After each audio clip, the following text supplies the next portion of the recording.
Good morning, everybody. Welcome back to the vlog. Today, I wanted to share some stories from Las Vegas with you, and there's a reason for that. The reason is I enjoyed Las Vegas. The stuff that I wanted to share with you guys that I didn't end up getting video of. Man, we had such like a large group of people. If you guys watched the last video, the Las Vegas adventure, road trip with the boys, we started out with such a good group. You know, solid group of dudes. Sometimes you guys go on trips with people that you just don't mesh with. The trip there absolutely seemed like it just went by so quickly. I'm currently walking up this hill. It's just been an incline the entire way. We started like way out there. Almost there. Whew, just couldn't keep huffing and puffing walking up that hill trying to talk to you guys. We ended the last entry at the New York Center Bar. Friday night was supposed to be our fan meetup in Las Vegas. Nobody showed up. I'm sweating, it's hot. Nobody showed up except for Hornswoggle. Dylan beat us to the New York Center Bar. He was there already ready and waiting for us. Matt and Chris and I think Chuck and a couple of the other guys had met Swoggle before. It was my first time meeting him. Sat around, talked, and just kind of adventured on with our night.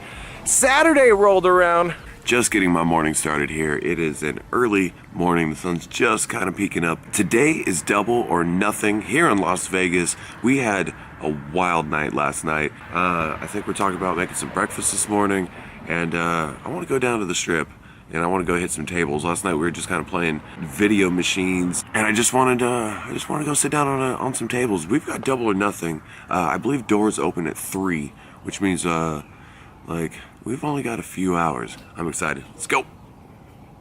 Got my slow morning started. Fixed myself a cocktail. Had a cookie for breakfast. Slowly waited for everyone to wake up. We all got ourselves together. We played so much pool, like billiards, over the course of like 3 nights, something like that. It was crazy. But we woke up, called an Uber, and made our way down to the Strip to go hang out before the show. So we are all finally ready to head out. It's like 11:30 right now. We just called our Ubers and Lyfts, and we're getting ready to get out of here. Heading down to the Flamingo. They got pretty cheap blackjack generally, and some food and cocktails, drinks. Let's go. Ended up going directly to the Flamingo Casino, played a little bit. I think we played some slots over there, hung out, got some lunch, had a delicious lunch over some cocktails. It was Memorial Day weekend, so Las Vegas was so busy. There were just people everywhere, lines for restaurants, lines for games, lines for everything. I've never been to Vegas on Memorial Day weekend, so it ends up, that's the summer kickoff, when all the pools at all the hotels open, when everyone comes out to start summer. Pretty much made our way directly from the Flamingo over to the MGM Garden Arena, or MGM Grand, which then has an arena called the Garden Arena. It was like a total flashback to when we went back in January to the announcement party. Except for this time, instead of walking down the stairs and then walking out the door into the pool area, you pretty much looped right back around, and then they had you kind of go through where all the shops and the restaurants are. Polly, Nancy, and I ended up fighting the lines together. It is double or nothing time. We just got in line. Show starts in like 15 minutes. We're about to get in. Pre-show starts in about 15 minutes. So we're about to go get in line here in the MGM. I'm excited. We do have a Polly. Yes, this is going to be such an amazing show. Polly was just saying this is going to be the largest show he's been to. Yeah, I guess a lot smaller resident shows. So. Definitely. Oh, this is going to be so much fun. Polly. Sweetie. Yes. The game plan was to hit the merch booth, get some snacks and beer. Like, we just had to make 2 stops, and then we can go to our seats. Polly and I were like, hey, we're gonna go find some beer. Nancy was like, I'm gonna go to the merch booth. We divide and conquer. Thank you, sir. Thank you, enjoy. We need a beer in our seats, like, right now. I'm gonna go buy merch. We ended up missing the entire pre-show battle royal. They did have screens and stuff everywhere, so we were standing in line watching it on a screen, listening to it in the background. But like at that point, I hadn't even seen what the arena looked like other than what I was seeing on the screen, which was what they were showing at home. But we grabbed our beers and we ended up going to sit down.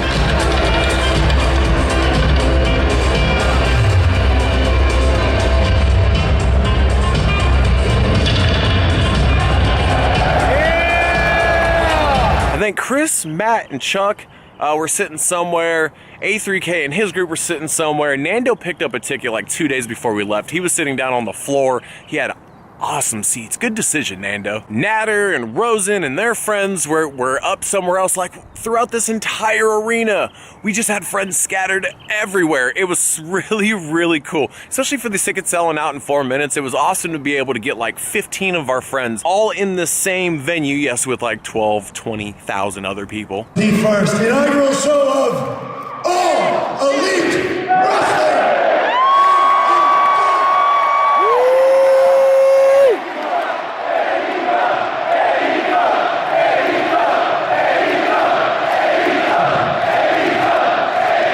That's got such a ring to it. Now, I'm not gonna lie, I had a little bit of butterflies in my stomach before coming out here today, but your guys' energy is gonna fuel me through this thing, and there's really, I feel like we can't do any wrong.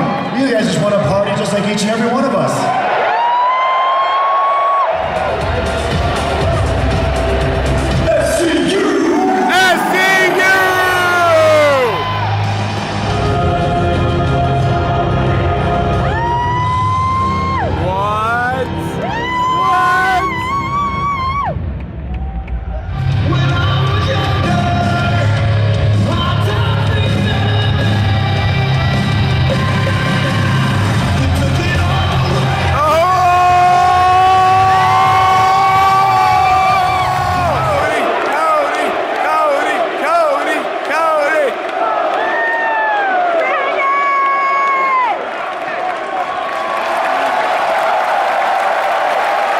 From Austin, Texas, weighing 230 pounds, the natural Dustin Rhodes.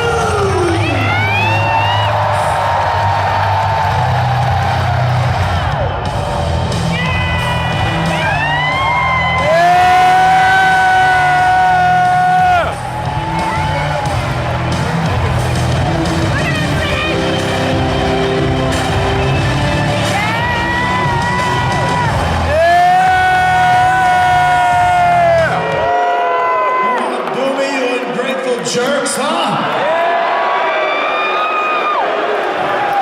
You can say whatever you want. I don't give a rat's ass about your cheers or your boos or your well tuned in. Lighten up, marks. To prove to you the name value of Chris Jericho, let's see what happened. We got a company, we got a fancy logo, we got a giant television deal. We sold 12,000 tickets in 4 minutes. What's the reason for that? Me.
Every match had something special. The pyro was great, and the stage was great, and the action was great. Everything made for a wonderful show. It was a special show, not just the debut of All Elite Wrestling, but it was special for me to be there with all the people that I was there with. Being able to take this whole ride with AEW up until this point. Now, I will be missing the Florida shows and the stuff that they're doing there, but it was just really cool to be able to have that experience. And then Sunday rolls around, pretty much our final full day in Las Vegas. I started gambling leaving early that morning. I went to the strip by myself, spent a few hours on the strip, came back, got ready. We went down, you're gonna be seeing a review from the Taco Bell Cantina. We went down and shot a review on the Taco Bell Cantina, doing some like free Slurpee alcoholic beverage chug challenge. But that was our chill day. That was our day to kind of do whatever we wanted and enjoy whatever we wanted. Friday was a trip out there. Saturday was the show. Sunday was like free day. Everyone just do whatever the fuck you want. And it worked out really, really well. We ended up partying at the Airbnb until like 3 a.m. I think 2:30, 3 a.m. is when Nancy and I finally called it a night. I think A3K and Matt and Reckless, maybe Polly, all kind of just kept raging all night. We just threw like a little house party in the Airbnb, and even though that the Airbnb wasn't perfect, it wasn't exactly what we were wanting, it was still really, really nice. It made for a nice day. So I had a game plan going into Vegas. I was like, Friday, I'll record our entire road trip. Saturday, I'm gonna go and film our entire Double or Nothing day. Sunday, film our pool party. Monday, record our trip home. That didn't happen at all. What happened was I had too much fun, which is why this video has become the Vegas stories. Woke up Monday and it was checkout day. We had to be out of there at like 10 a.m.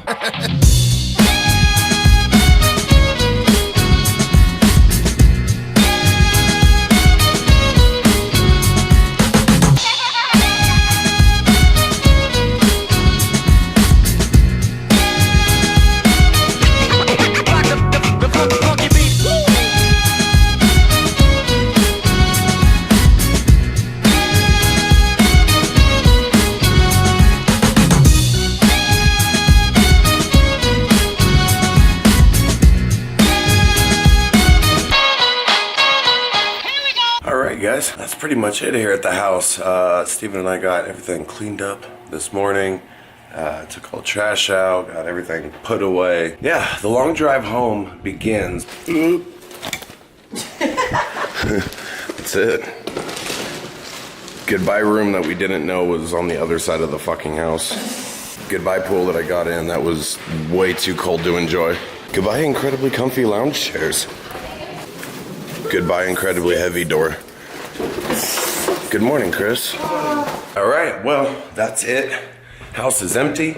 Everyone's outside. We're gonna go get gas. We're gonna go to the hash house and go get some food. This Airbnb was everything we needed. I think everyone enjoyed it. We never even really used the game room. I know a couple of the guys did, but like I never got to even get in there.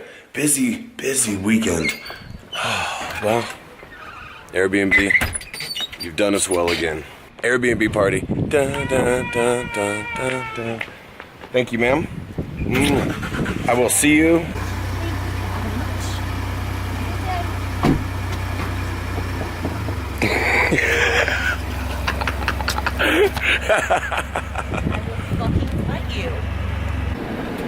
All right, everyone in? Doors closed? We're going. Paul had to be at the airport, Los Angeles airport, at like 4. So that kind of created like an issue.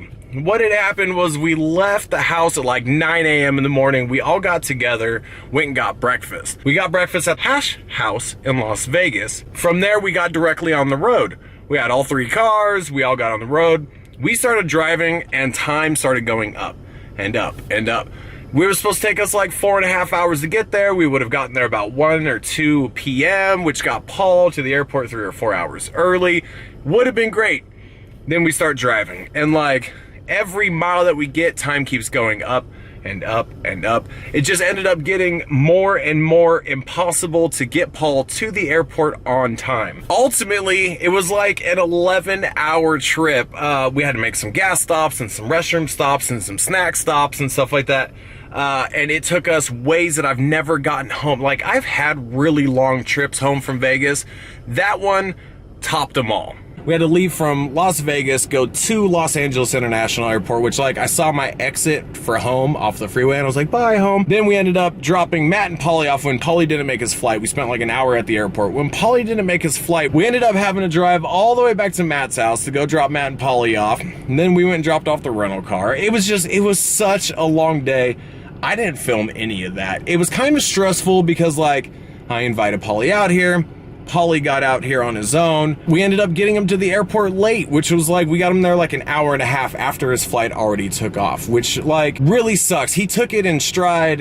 He kept his positivity up and he ended up taking it really well. He caught a flight the next morning, but like, man, I felt responsible for him missing his flight. There were just uncontrollable circumstances that led us to not making it on time. I had a wonderful trip. I think all the guys did too. So yeah, I wanted to create 3 or 4 videos out of that trip, but honestly guys, like, I just had a good time and I lived in the moment and I experienced it for myself and not behind a camera, which I know doesn't do well for the channel, but it did extremely well for me. We got good trips coming up. We got some adventures with some of the boys, concerts coming up, shows to go to, things that are happening. So I'm really excited for those future plans. Thank you guys so much for watching this entry. I greatly appreciate it. Hopefully you guys have enjoyed it as well. You guys could be watching anything else. I appreciate you spending these 10-15 minutes with me. Those of you, again, make sure to click subscribe. If you have not, give this video a thumbs up. Help me beat the system of the algorithm that is known as YouTube. That should do it. Thanks guys. I'll see you guys later.